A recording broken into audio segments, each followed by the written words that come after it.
Hello everyone. आज जो मैं मूवी एक्सप्लेन करने वाली हूँ वह 2004 में आई हाई सुपरनेचुरल हॉरर मूवी है। इस मूवी का नाम है शटर, जो कि बहुत ही सुपर हिट गई थी। टाइम वेस्ट ना करते हुए पहले मूवी एक्सप्लेन करती हूँ और इस मूवी से रिलेटेड जानकारी मैं एक्सप्लेनेशन के अंत में दूंगी। मूवी के स्टार्टिंग में हम टोन और जेन एक कपल को देखते हैं जो कि प्रोफेशनल फोटोग्राफर है। वे दोनों अपने कुछ फ्रेंड्स के साथ डिनर कर रहे थे और डिनर फिनिश करने के बाद जब वे दोनों लौट रहे थे तब उनकी कार से एक लड़की का एक्सीडेंट हो जाता है। वे दोनों ही काफी ड्रिंक किए हुए थे, इस वजह से ये हादसा हो जाता है। पर जेन चाहती थी कि वो कार से उतरकर उस लड़की को देखने जाए, पर टोन उसे मना कर देता है और वो दोनों वहाँ से उस लड़की को उसी घायल अवस्था में छोड़कर रिटर्न आ जाते हैं। इस घटना को हुए कुछ दिन बीत जाते हैं, पर ये दोनों काफी डिस्टर्ब थे।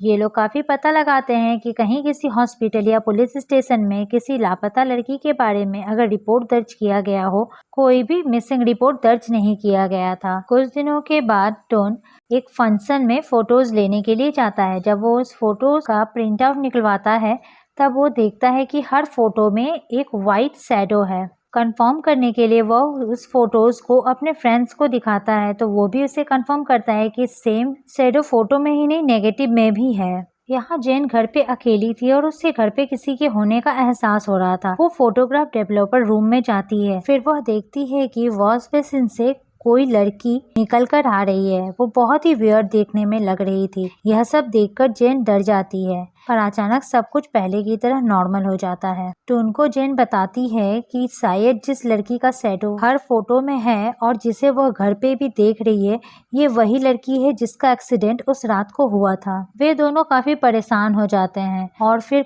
कुछ दिनों से टून के गर्दन में भी काफी दर्द हो रहा होता है। इसके लिए वे दोनों डॉक्टर के पास जाते हैं, लेकिन टून के सारे रिपोर्ट्स नॉर्मल थे। अजीब बात यह थी कि जब उसका वेट कराया जाता है तो डॉक्टर्स देखते हैं कि टून का वेट उसके वेट से दुगुना है। इसका वजह डॉक्टर को समझ नहीं आता। मूवी के नेक्स्ट सीन में हम देखते हैं कि जेन एक मैगजीन स्टोर से गुजर रही थी, जहां उसे एक ऐसा मैगजीन मिलता है जिनमें लोगों के साथ कोई ना कोई गोश्त की परछाई होती है। मैगजीन को लेकर टून और बेन उस मैगजीन के ओनर से मिलने जाते हैं। मैगजीन का ओनर उन्हें बताता है कि ये सारे ही फोटोज नकली है। फिर वो उन्हें एक एल्बम दिखाता है जिसमें कुछ फोटोज थे जिनमें अजीब तरह के शैडोज थे। मैगजीन ओनर उन्हें बताता है कि ये सारे फोटोज ओरिजिनल है। साथ ही वो उन्हें ये भी बताता है कि ये सारी फोटोज पोलराइड कैमरा से खींची गई है, जिनसे पिक्चर लेने पे तुरंत ही प्रिंट आउट बाहर आ जाता है, इसलिए उन्हें एडिट नहीं किया जा सकता। लेकिन मैगजीन में जो फोटोज छपे थे वह सभी फोटोज नकली है और लोगों को एंटरटेन करने के लिए एडिट करके बनाई गई है। पोलराइड कैमरा से खींचे गए फोटोज को बैन और टून जब देखते हैं तो वह देखते हैं कि हर फोटोज में एक तरह का शैडो दिख रहा है, ठीक वैसा ही जैसे उनकी फोटोज में भी दिख रहा था। फिर वो दोनों अपने घर लौट आते हैं। टून से मिलने के लिए उसका एक फ्रेंड आता है जो उससे किसी फोटोज और एक लड़की के बारे में बातें कर रहा था। टून उसे समझ नहीं पाता और कह देता है कि उसके पास ऐसे कोई भी फोटोज नहीं है। जेन टून के फोटोज को चेक कर रही थी, जहां उसे ऐसा फील होता है कि यह शैडो टून के कॉलेज की तरफ इंडिकेट कर रहा है, इसलिए वो पोलराइड कैमरा को लेकर उस कॉलेज में चली जाती है। कॉलेज के अंदर जाते ही जेन को फील होता है कि उसके आसपास कोई है। वो कंफर्म करने के लिए पोलराइड कैमरा से हर तरफ फोटोज लेती है। जब फोटोज का प्रिंट आउट निकलता है तो वह देखती है कि ठीक उसके सामने एक लड़की का शैडो है और ये वही लड़की थी जिसका एक्सीडेंट जेन की कार से हुआ था। जेन डर जाती है और वो वहां से भागने लगती है। सामने की दीवार में बहुत सारे फोटोज लगे हुए थे, उनमें से एक फोटो गिर जाता है जमीन में। जब जेन उस फोटो के करीब जाती है तो वो देखती है कि यह उसी लड़की का फोटो था जिसका एक्सीडेंट उसकी गाड़ी से हुआ था। इसका मतलब यह था कि वह लड़की इसी कॉलेज में पढ़ती थी। कंफर्म करने के लिए जेन कॉलेज के एल्बम बुक को खोलकर देखती है। उसे वहाँ पे ग्रुप में स्टूडेंट्स की फोटो मिलती है जिसमें उस लड़की का भी फोटो था। साथ ही उसे कुछ और फोटोज भी मिलता है जिसमें से एक फोटो में वो देखती है कि उस लड़की के साथ टोन का फोटो है। जेन शॉक्ड हो जाती है। वह उस फोटो को लेकर टोन के पास जाती है और उससे पूछती है। तब टोन उसे बताता है कि जब वो कॉलेज में था उस वक्त वो उस लड़की के साथ रिलेशनशिप में था, लेकिन एक दिन जब टोन ने उससे कहा कि वह उससे ब्रेकअप करना चाहता है तो उसने मना कर दिया। वो बहुत रोई और बहुत गिड़गिड़ाई और सुसाइड करने की धमकी दे रही थी, जिससे डरकर टून ने ये सारी बातें अपने दोस्तों को बता दी। उसके दोस्त ने उसे दिलासा दिया कि वह उस मैटर को संभाल लेंगे और उसके बाद टून उस लड़की से कभी भी नहीं मिला। टून अपने दोस्त के घर जाता है। वहाँ पहुँचता है तो देखता है सामान हर तरफ बिखरे पड़े हैं और उसका दोस्त बालकनी से नीचे कूद जाता है। इसके बाद टून को पता चलता है कि उसके बाकी 2 दोस्तों ने भी अपनी बिल्डिंग से कूदकर सुसाइड कर लिया है। टून की वाइफ जेन को डाउट होता है। वो पूछती है कि आखिर तुम्हारे वे सारे दोस्त ही क्यों मर रहे हैं? तुमने अपने एक्स गर्लफ्रेंड से पीछा छुड़ाने के लिए मदद मांगा था। टून को यह बात समझ में आ जाती है ये सभी कुछ उसी लड़की के गोस्ट ने किया है। अब वो सारा समय अपनी वाइफ के पास ही बिता रहा होता है। फिर वो दोनों डिसाइड करते हैं कि वे उस लड़की के घर जाएंगे। जब वे लोग उसके घर पहुंचते हैं तो उसकी मम्मी से उन्हें पता चलता है कि उस लड़की ने ऊपर छत से कूदकर सुसाइड कर लिया था। जब टून और जेन उस लड़की के कमरे में जाते हैं तो देखते हैं बेड पर कोई सोया हुआ है। यह उसी लड़की की डेड बॉडी थी। इतने में उसकी मम्मी भी आ जाती है और वो बताती है कि उसने अब तक अपनी बेटी का फ्यूनरल नहीं किया है क्योंकि वह अपनी बेटी से दूर नहीं होना चाहती थी। फिर टून और जेन उसे समझाते हैं कि उन्हें अपनी बेटी का फ्यूनरल करना पड़ेगा क्योंकि वह गोश्त बनकर सभी को मार रही है। फ्यूनरल करने के बाद ही उसकी आत्मा को शांति मिलेगी। उसकी मम्मी तैयार हो जाती है उसके फ्यूनरल के लिए। नेक्स्ट डे उसका फ्यूनरल होने वाला था। आज की रात टून और उसकी वाइफ एक होटल में स्टे करते हैं। आधी रात में टून को फील होता है कि कोई उसका ब्लैंकेट खींच रहा है। जब वो उठकर देखता है तो देखता है उसके पैर के पास वही गोश्त बैठी हुई है। वह डर जाता है और अपनी जान बचाने के लिए सीढ़ियों से नीचे उतरकर भागने लगता है, पर उसे ऐसा फील होता है कि वो फ्लोर नंबर 4 में ही अटक गया है क्योंकि वो जितनी भी सीढ़ियां उतर रहा था वो वापस से